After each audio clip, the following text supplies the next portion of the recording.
Welcome to SuperTalk, the podcast that scratches your superhero itch. Just two suburban dads nerding out over superhero stuff on the small screen and the big. Buckle up, people. Enjoy the ride.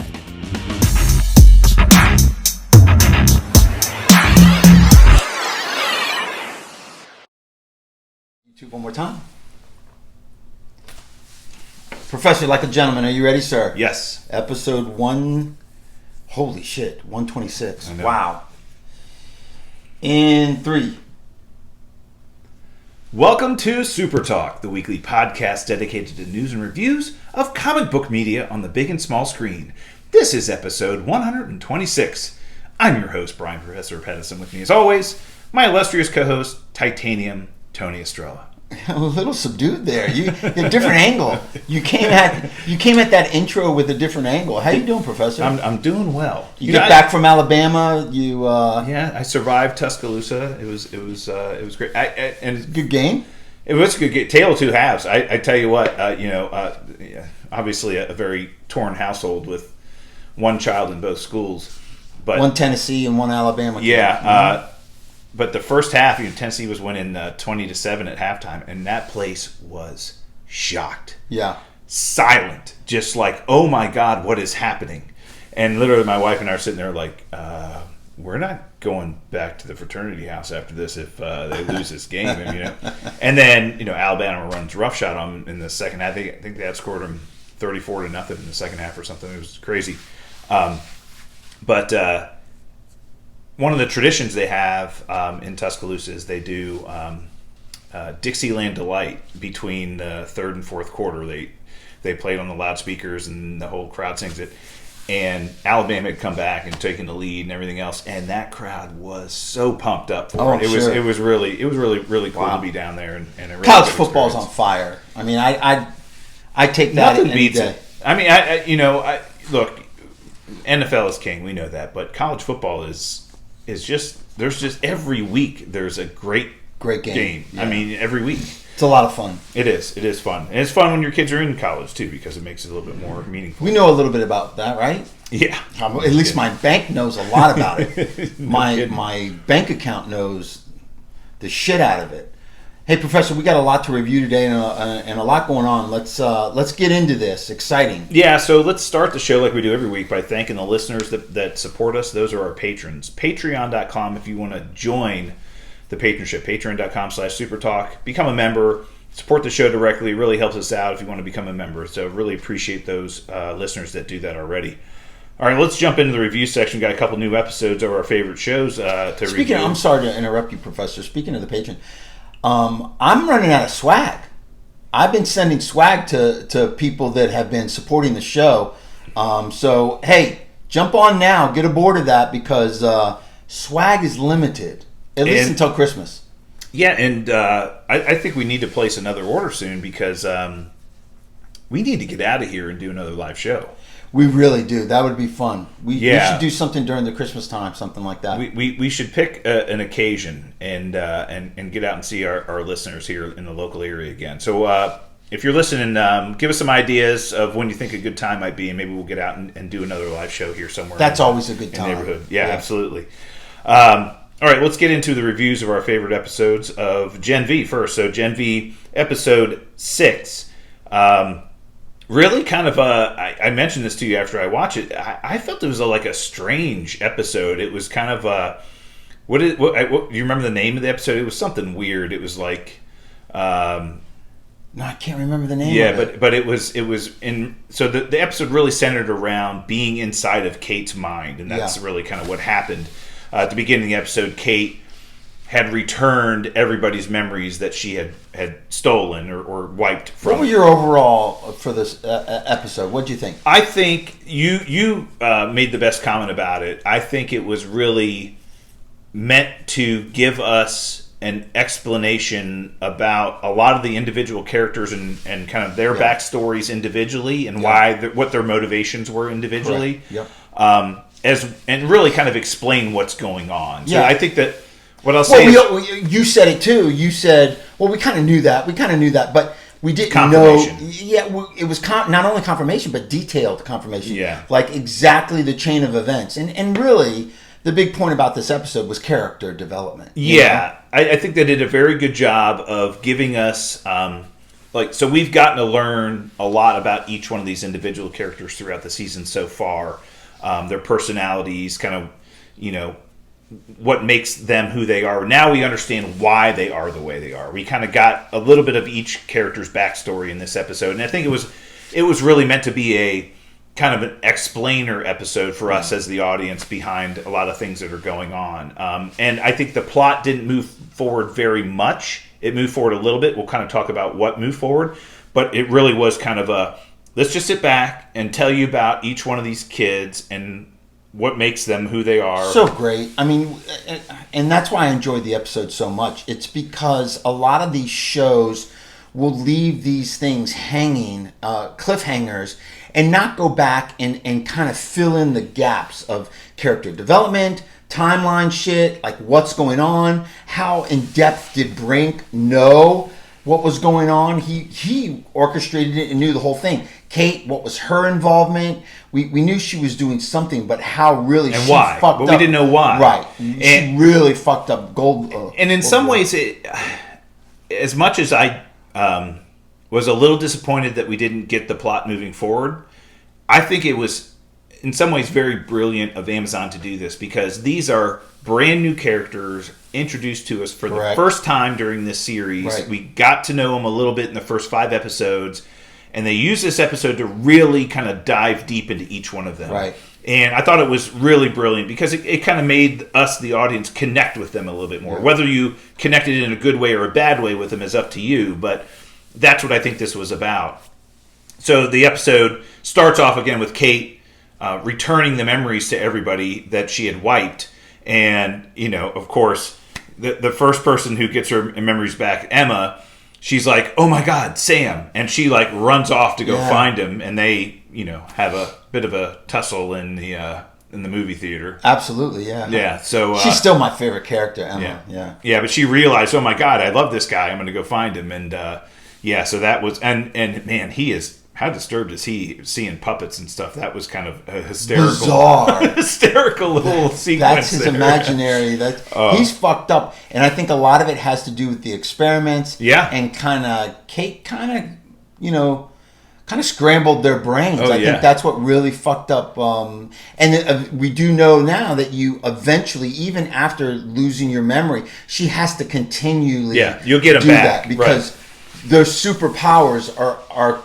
I mean, if you were a regular human without superpowers, the memory would be gone until she tells you to. But if you have superpowers, it kind of comes back. Yeah.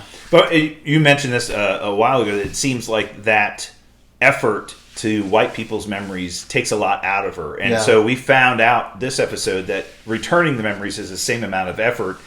And she basically, goes into shock. Yeah. Once she returns everybody's memories, and everybody's like, "Oh my God, she's stroking out. She, her pulse is really low." And they're like, "Marie, do something." And she's like, she uses her powers to kind of revive her, and she wakes up and then disappears. And all the kids are like, "What the hell just happened?"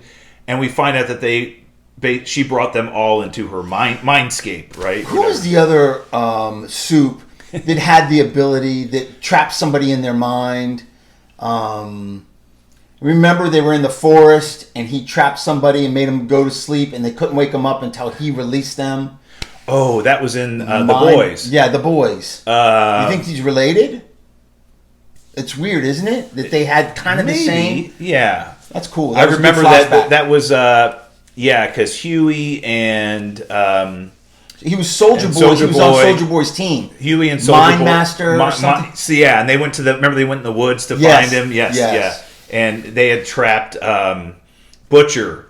Yeah. And he's like, you got to let him go. You got to let him go. Yeah, he'll die in there. Yeah, he'll die in there. And he was reliving all the painful memories and everything. It was brutal. Yeah, maybe they are related. Hey, we don't know. Yeah. Same kind of superpower. Yeah, but we get trapped in Cate's mind, and it's an interesting way that they use this. So one of the first things, they're walking through the woods, and they run into Soldier Boy, and man, was he funny. Oh. I mean... just the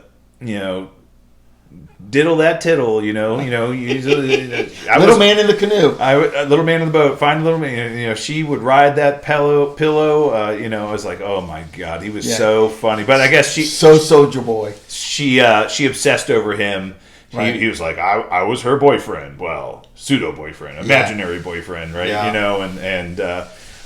Very funny. But we find out that while she's in this catatonic state and they're trapped there. They could eventually die there and be trapped there forever if they don't find a way to wake her up.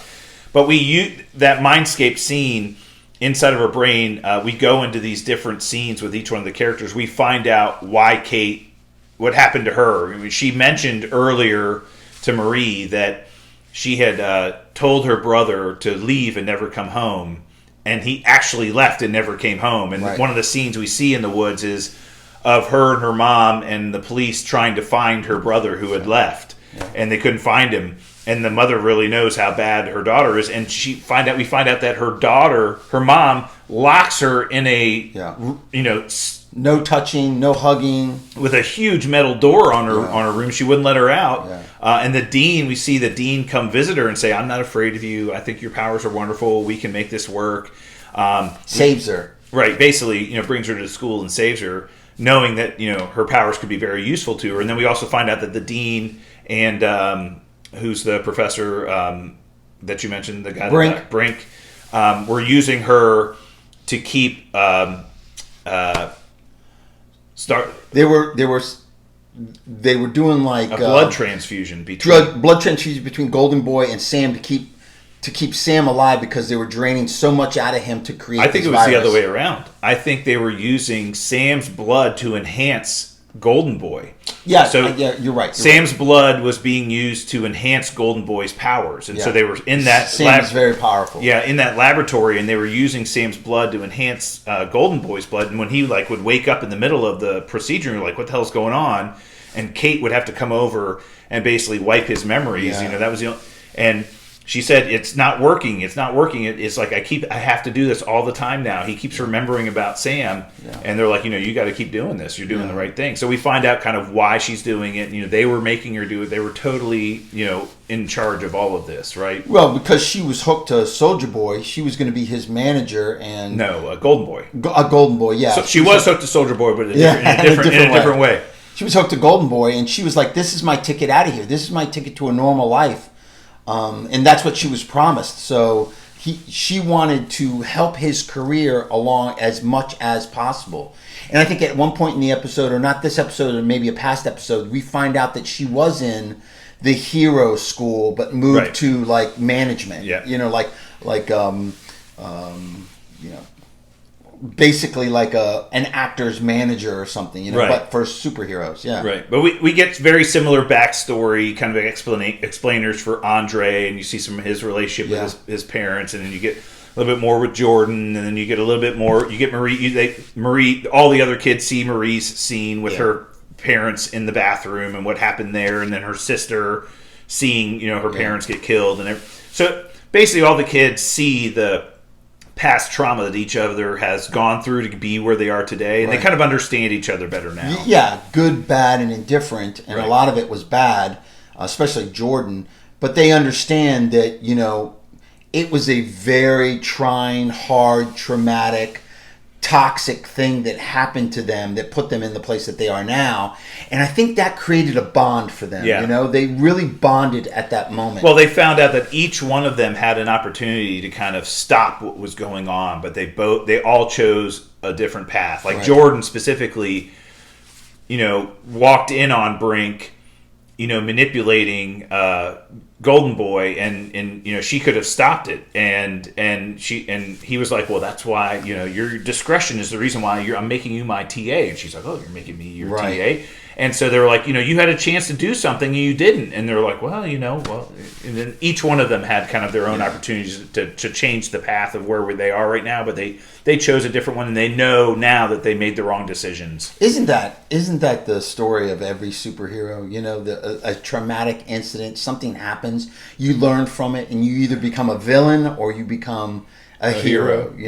Well, and I think that's one of the beauties of this we'll say universe, the boys universe that's been created here, is it's more of a realistic look at what superpowers would do to people, right? Sure. Because they're just normal people that all of a sudden have these great powers, and it's like, yeah, we would all hope that when Spider-Man's uncle gets killed, he chooses to use his powers for good and has all this responsibility, but sometimes that doesn't happen. Sometimes people are just dirtbags. He could have been on a path of revenge, Batman, exactly. The vigilante. Yeah, exactly.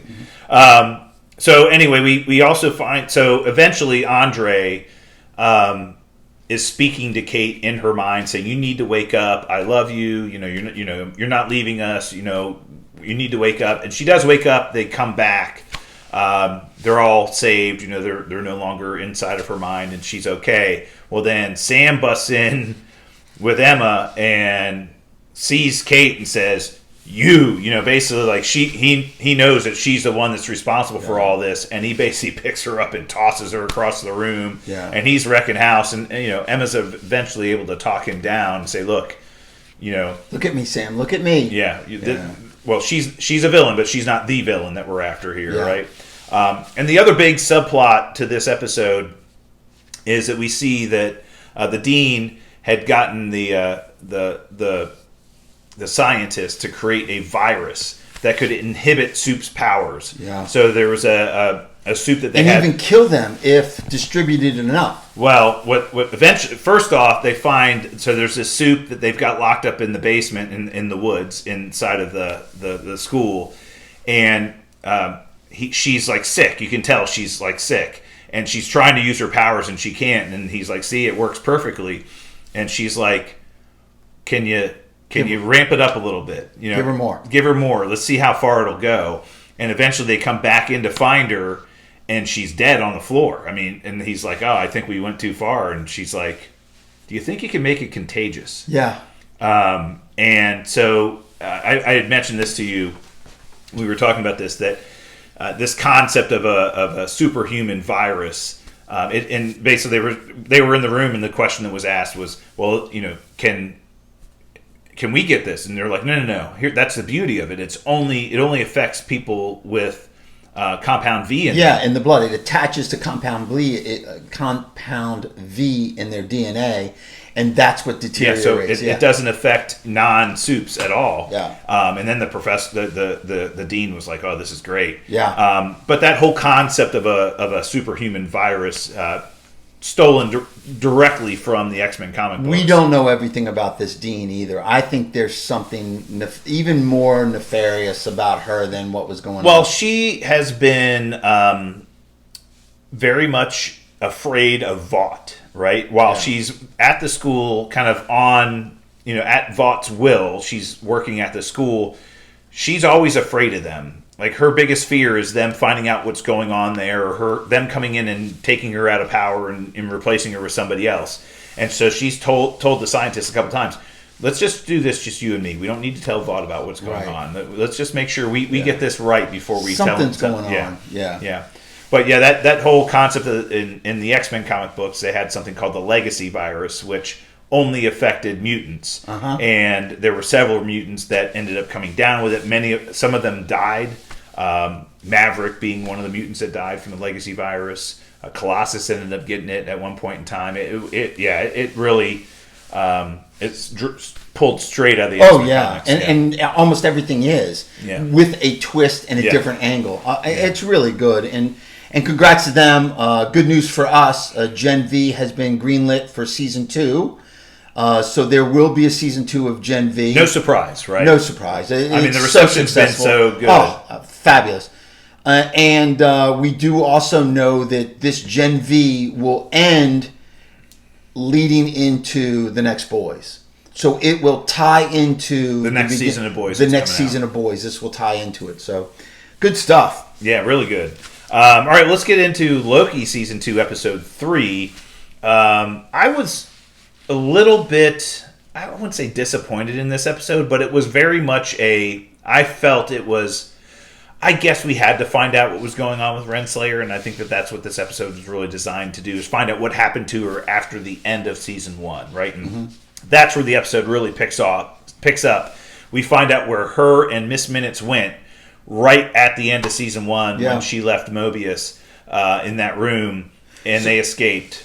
So this Loki season 2, one of my favorite things about the whole show is the relationship between Loki and Mobius.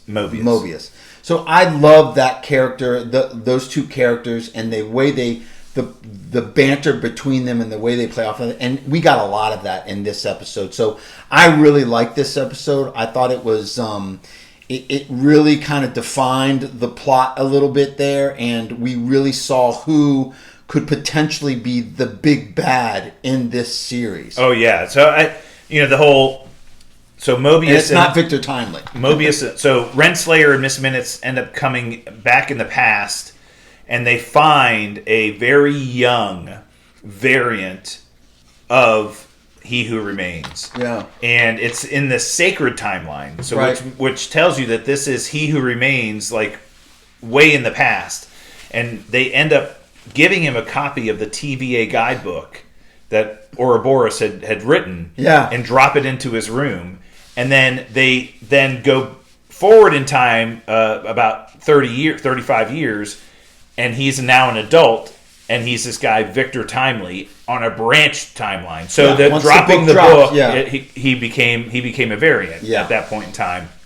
And so we get to meet Victor Timely, at the Chicago World's Fair, and he's very much a shyster. He creates these inventions. Brilliant. Yeah. Absolutely has all these great ideas, but he just doesn't have access to the technology to make the ideas work. Time is energy. Yeah. I mean... Yeah, he was really good. But yeah, he was great. But he had a lot of great ideas, and some of the ideas were his own, but they were all underlined or underpinning the ideas were the TVA guidebook. They were basically brought his ideas to life. And while he really couldn't make them all work the way that he wanted, he kind of faked them because he didn't have access to the technology he needed to make them work. Loki and Mobius are there to find him because they need somebody with that temporal aura to unlock the blast doors back at the TVA to save the TVA. To fix the temporal loom. Mm-hmm. Renslayer and Miss Minutes want to now take him and have him take the place of He Who Remains, who is now dead. Right? Say, look, you're destined for different things. So that the two factions of Miss Minutes and Renslayer and Loki and Mobius are both chasing Victor Timely and trying to get him. Well, eventually, who shows up? Sylvie, knowing that he's a variant, she's like, I gotta kill them all. This guy's gonna become a bad guy. Yeah. And Loki's trying to convince her, look, the TVA's gonna, all these branch timelines are gonna end if we don't save the TVA. Right. Even your precious timeline's going to end if we don't save the TVA. And at some point, Victor Timely says, that's not me. I'm making my own decisions. Right. I don't know what direction my future will go in. And in a way, he's kind of right. Yeah. They're judging him for who he might become, not who he is right now. Correct. Right. Yeah. And Renslayer and Miss Minutes end up, taking him away and having him escape with them, and then Renslayer kind of lets her motivations known that hey, we can make a great team together. And Miss Minute, and then he basically throws her off the boat, and Miss Minutes is like, oh, I knew it was going to be you and me eventually. Yeah. Well, it's something about he's Victor Timely had mentioned earlier that he doesn't do well with partners. He doesn't partner with anybody. And at some point, Renslayer said, we're going to be great partners. Yeah. And then Miss Minutes goes, you heard it. She wanted to be partners, and that was one of his decisions to get rid of her. So now Miss Minutes is with Victor Timely, and they're back in his real laboratory, which he said was in a different location. All of his real work was somewhere else. Yeah. And we really find out a lot about Miss Minutes' motivation. Oh, I guess our opinion is probably obvious to everybody else is that she's going to be the big bad in this. So she's a highly developed, futuristic AI protocol system that he developed in the future, and she's evolved into falling in love with him. She had fallen in love with He Who Remains. So he had created this AI system to run everything, but she has evolved over time and has become very intelligent. and realizes that she's in love with He Who Remains. And now she wants a and real basically body. was like trying to get freaky deaky with Victor Timely. She's like, all you have to do is get me a body. You never gave me one. All you have to do is give me one. Ultron. I could be your girlfriend. Hello, right? Ultron. Right? Yeah, I mean, this is like what if, right? Oh, God. Yeah. But yeah, you're right. I mean, Miss Minutes, obviously, her motivation is very squirrely. But Sylvie ends up showing up. Loki and Mobius end up showing up. Sylvie's there to kill Victor Timely, but he convinces her, as you mentioned, that look, I'm not that man. I'm my own man, and I'm a good person at heart. And don't kill me because of who I might become. Kill me, you don't need to do that. Right. She eventually relents, and Mobius and Loki take him back to the TVA, and then she says, "I'm going to take care of Renslayer." And she does the worst thing she could do to her, and she basically sends her into the future at the end of time where she had killed He Who Remains and strands her there with no temp pad. Right.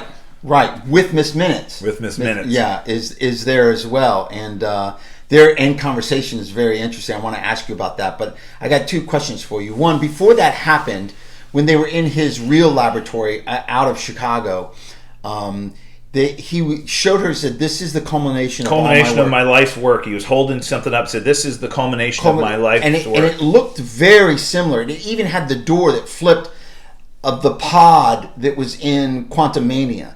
Could that be the culmination? I mean, that's where he got his suit. That's where he got all of his power. We're going to find out. I bet you. Well, and it looked like a prototype. I think that thing may play a very big role in what's to come in the next couple of episodes. We don't know what it is, but it may play a role in what's going to happen. My theory is that pod that we saw in Quantumania, his ship. Why would it be so small? Oh, maybe it's just a prototype? Oh, it's just a model. Yeah, it was just a model of that. And because the door flipped up very similar to the hood of his ship. I think that's what it is, but that was interesting.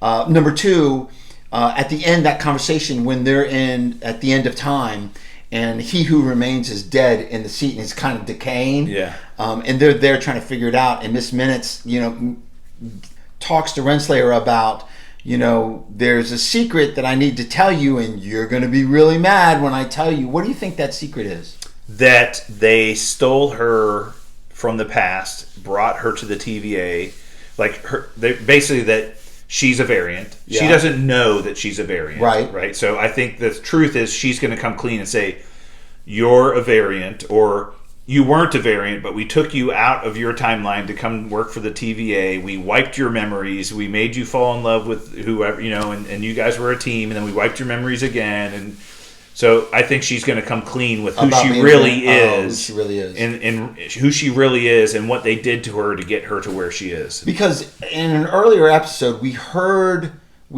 Kang talk to her about what a good partner she was and be by his side, and he couldn't have won the war without her.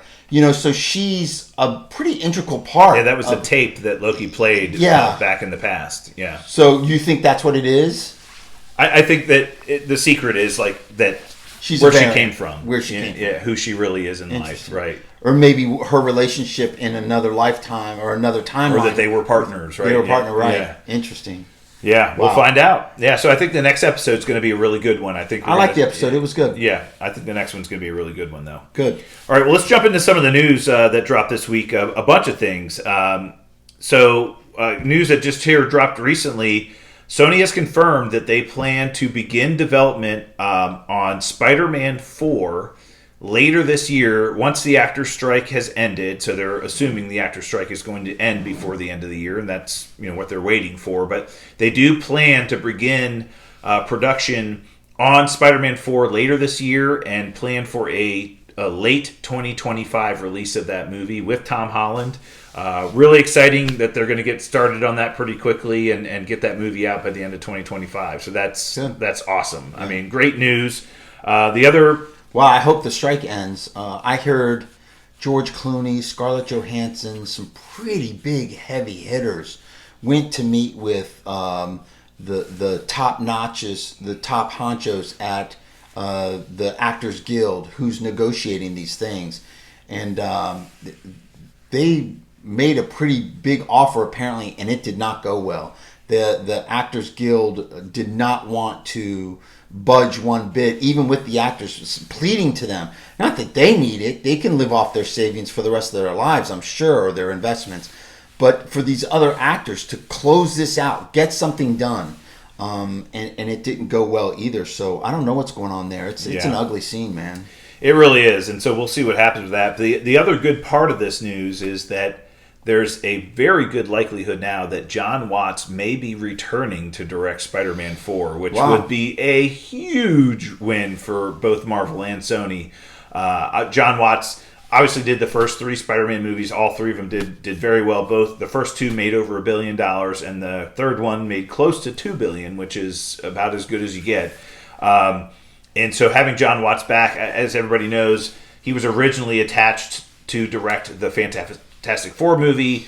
He then subsequently left the project saying he wanted to do some other things. And we know he did the Skeleton Crew Star Wars series for Lucasfilm. And went off and did that. Well, that's now done. They've completed that. Right. And so now he may be back in the running to direct Spider-Man 4, which would be awesome. I mean, I know you know how much Tom Holland likes working for him and everything else. So I think that would be a big win for both Sony and Marvel. It'd be awesome to get him back. We did kind of get a little bit of a teaser for What If Season 2. We did get the episode titles for each one of the episodes, all but one, and I'm wondering why they didn't give us one, but I do believe it's going to be a 10-episode season this season, and they basically gave the episode title for each one of the episodes coming out. We know that one of them was a leftover from Season 1 that they didn't have time to finish, and that's the one where Iron Man gets stuck in Sakaar instead of Thor. Sakaar suit. And Gamora is there instead of the Hulk. Right. And we saw Gamora and a little bit of the Iron Man with the Hulkbuster suit. At the finale episode, we were like, where do these guys come from? I remember they had created the Infinity Buster machine that could crunch or crush the Infinity Stones, Infinity Gems, or whatever it was. We're like, who are these people? Where'd they come from? And we're going to now get that episode this season. But there's several other episodes we're also going to get. And so the fact that they released the titles of the episodes is great. We do know that Spider-Man's going to be back. We know that there's going to be some additional episodes featuring some characters that we've never seen before this season. Oh, nice. Which will be great. This is likely going to drop sometime next year after X-Men 97. Again, the projected timeline for Disney Plus shows next year in 2024 is we'll get Echo very early, just after the new year, and then X-Men 97 is going to drop sometime in late January as well, and then What If would come after that, maybe in the March-April timeframe, which would be awesome. Spider-Man 4, give me one wish character, one dream character that you want to see in that movie. Hero or villain? Either one.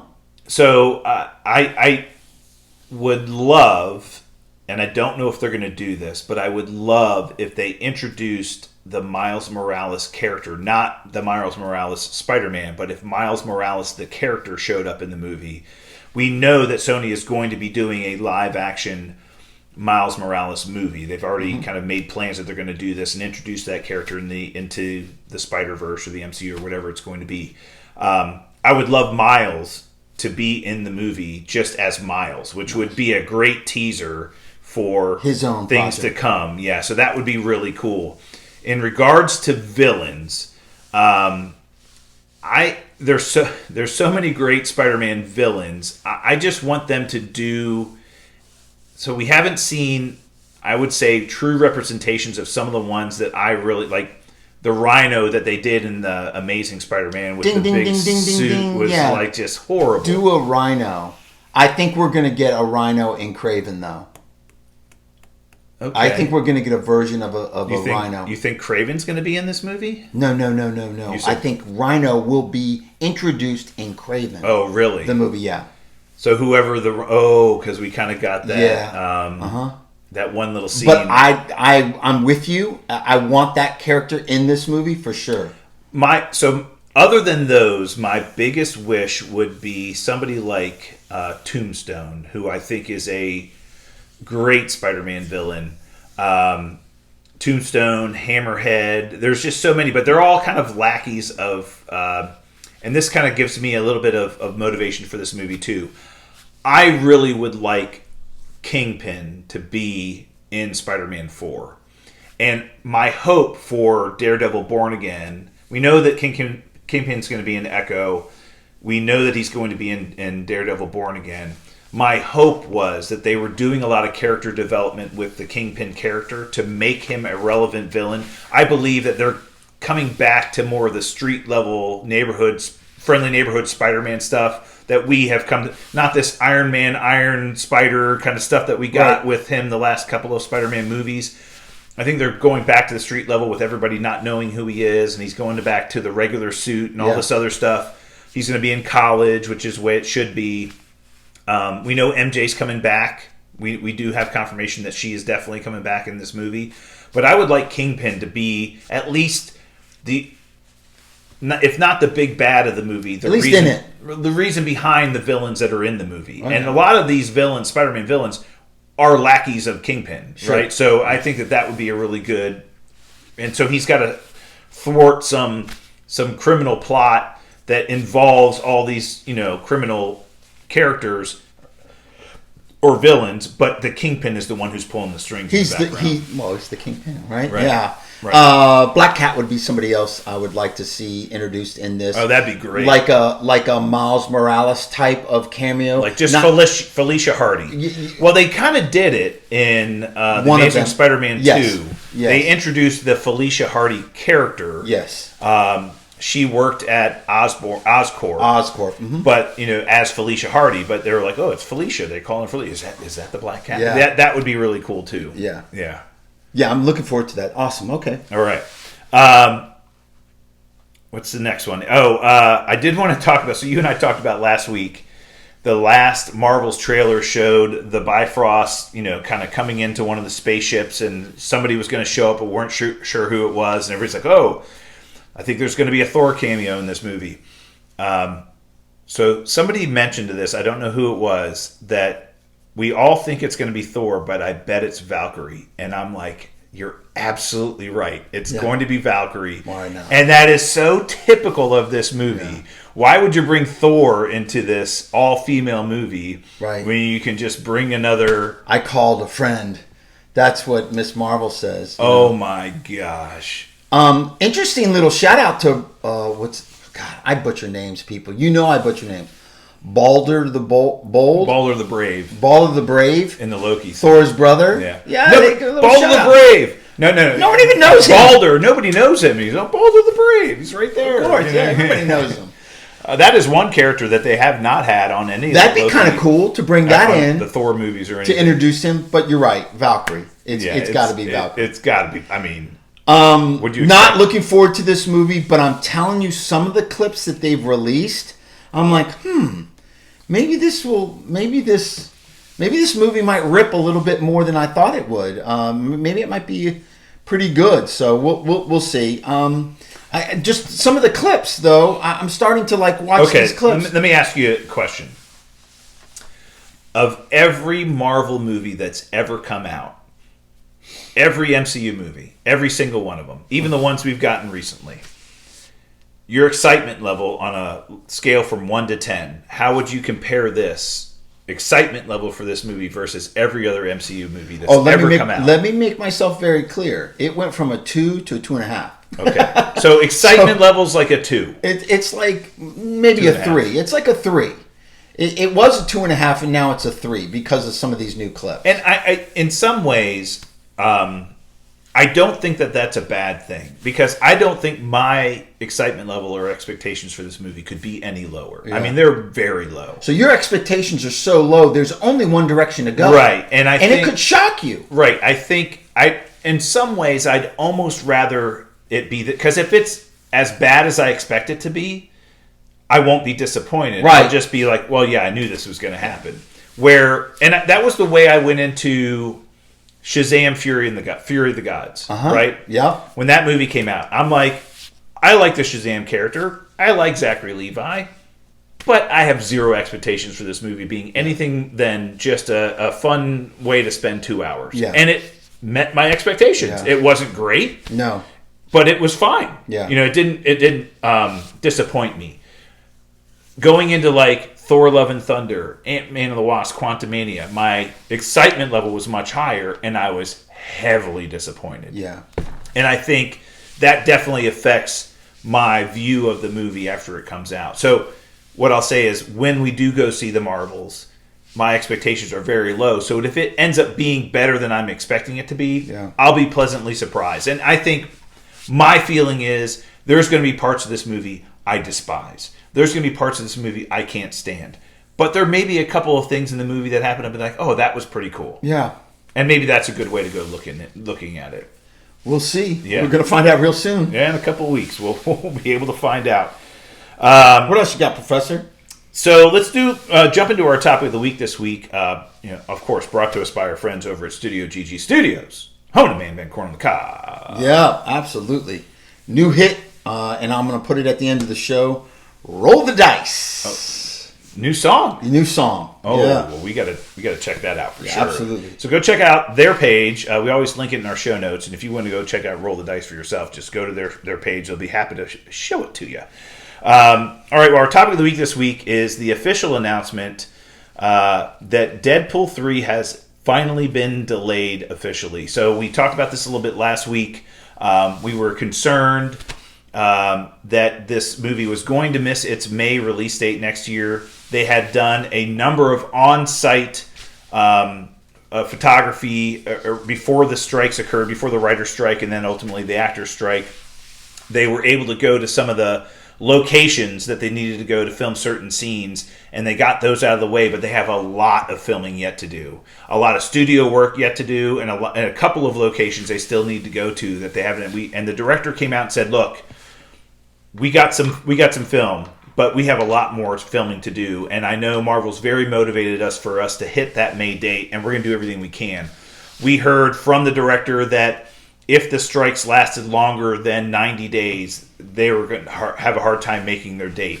We then heard a couple weeks ago that when the strikes end, Marvel's going to do the full court press to get this movie out by the May release date. Well, this strike continues to linger, and they really couldn't wait any longer. Yeah. So they made a decision. So this was a story that dropped on Deadline, that they had made a decision to move Deadpool 3 out of the May release date.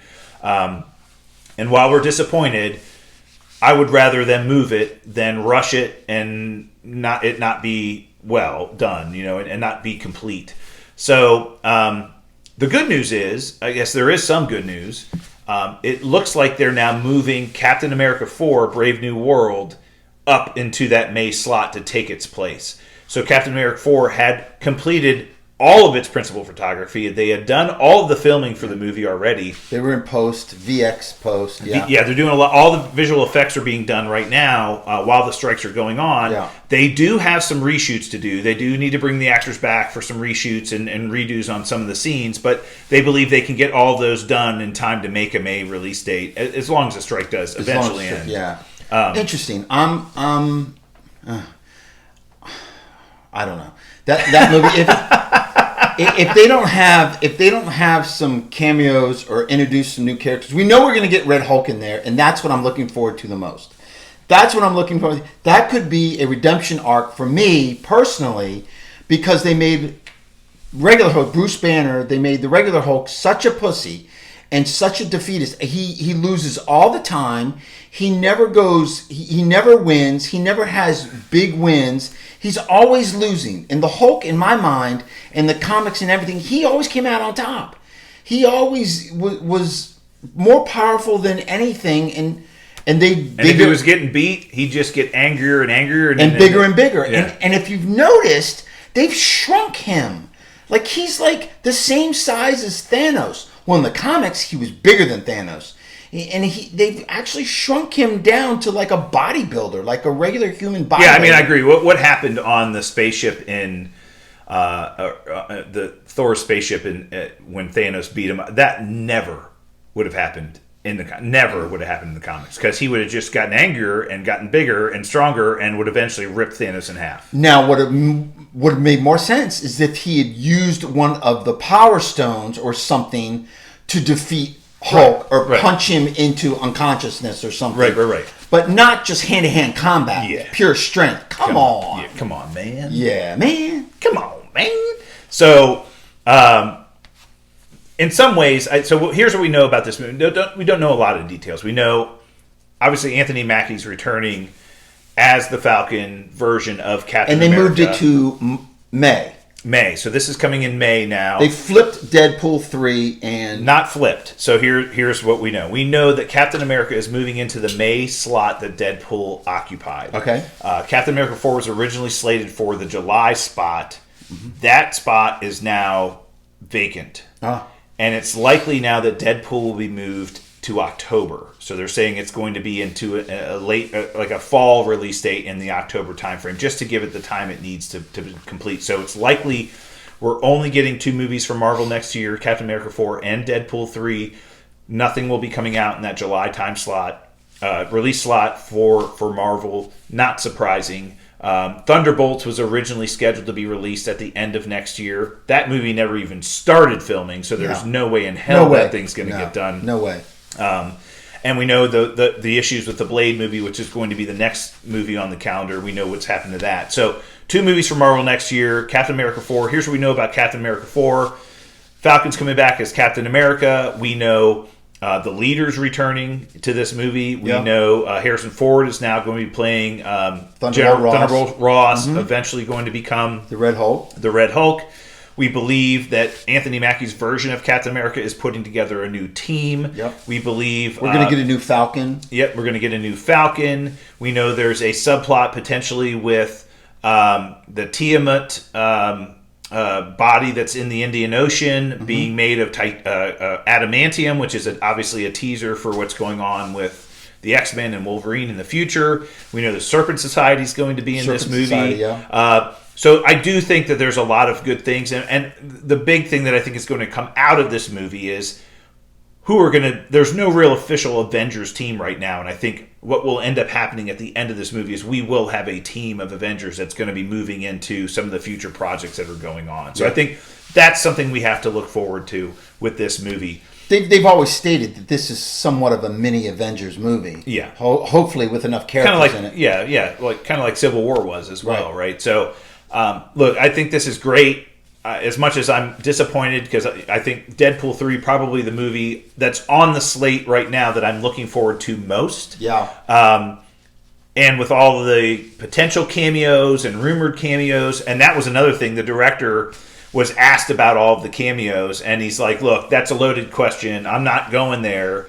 I'm going to say... He didn't come out and say, yes, Taylor Swift is playing the Dazzler? No. What he did say was, I've heard all of the rumors, and I'm not going to confirm or deny any of them, but he says, some of them could be true, some of them could not be true, but I'm not going to tell you. So, look... This movie is going to be awesome. And again... The fact that they're showing up with Taylor Swift all over New York City and went to the game with her, I mean, she's got to be in the movie. Well, she's good friends with Ryan Reynolds and Blake Lively, so that makes sense. But the director happened to be there too, which is kind of weird. But, and Hugh Jackman, right? So, we'll see. And again, whether she's in the movie or not, or whether she's playing Dazzler or not, who cares? But at this point in time... The other rumored cameos... Well, first of all, I care. Yeah. Big Swiftie. Yeah. But so is Travis Kelce, obviously. Yeah, obviously. But I do think that this will be great. A great movie. And I do want him to get it right. So giving them more time to get it right, I'm fine with. Please. Agreed. Because this movie is going to be so good. Excellent, Professor. Great news. Great topic of the week. As usual, you knocked it out of the park. The bell has rung, Professor. School is over. Well, that's it for us this week. We'll be back next week for more Super Talk. To get in touch with us on social media, hit us up via email, supertalkpodcast@outlook.com or at supertalkpod on Twitter. Until then, stay super, everyone. And we're out. You're really lively today reading those intros and out. and the out. Huh? Yeah. Nice. So it looks like... In 2025, so if we only get 2 movies next year, 2025 will be Fantastic Four, Blade. No way. You don't think it'll come out in 2025? No way. I don't think they can get it done. The beginning of 2025 will be empty. The first movie to come out in 2025 will maybe be May, but July. Right. It all depends on when they can get started on some of these other projects. So, I mean, well, if they start production on Fantastic Four and Blade, let's say in the spring of 2024, they can get it out by the summer of 2025. I think it would be Thunderbolts would be more. They haven't started on that one either, though. But they did pre-production for that. Yeah. They started blocking that, and they did pre-production for that. So I think the Thunderbolts would come out before those. Well, I think those 3 movies are scheduled to now be in 2025. So they maybe, like I said, Blade maybe like the October movie of 2025. We would get Thunderbolts maybe in May. We get Fantastic Four in July. Why don't you call your boy Feige up and ask him? Kidding. I'll ask him. Ring him. He's in your cell phone. Just dial him. Again, Spider-Man would then be the Christmas release for 2025. Which Sick. That would be awesome. Thanks, YouTube. Please like and subscribe.